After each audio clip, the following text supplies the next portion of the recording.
నమస్కారం అండి. ఈనాటి కమ్మని కథ పేరు బహుమతి ఎవరికి. వినిపిస్తున్నది మీ విజయభాస్కర్. రాజు ఒక పర్యాయం సైనికాధికారితో కలిసి నగరంలోని ఒక తోటలోకి వచ్చాడు.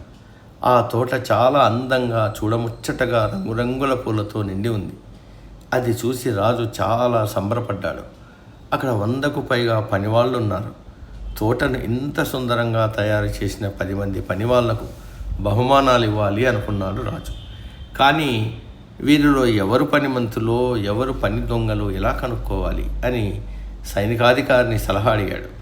సైనికాధికారి బాగా ఆలోచించి అందరినీ వరుసగా నిలబడమని అన్నాడు. ఒక్కొక్కరిని మెచ్చుకుంటూ కరచాలనం చేయసాగాడు. అందరికీ కరచాలనం చేశాక 10 మందిని పక్కకు పిలిచి, మహారాజా, వీరే మీరిచ్చే బహుమానానికి అర్హులు అన్నాడు. ఈ 10 మందే అందరికన్నా బాగా పనిచేశారని ఎలా చెప్పగలవు అన్నాడు సందేహంగా రాజు.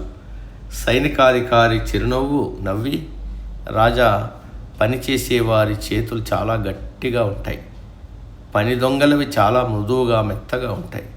వీళ్లకు కరచాలనం చేసినప్పుడే తెలిసిపోయింది వీళ్లలో ఎవరు పనిమంతులో ఎవరు పని దొంగలో అన్నాడు. రాజు సైనికాధికారి తెలివికి మెచ్చుకొని ఆ 10 మందికి బహుమతులు ఇచ్చాడు.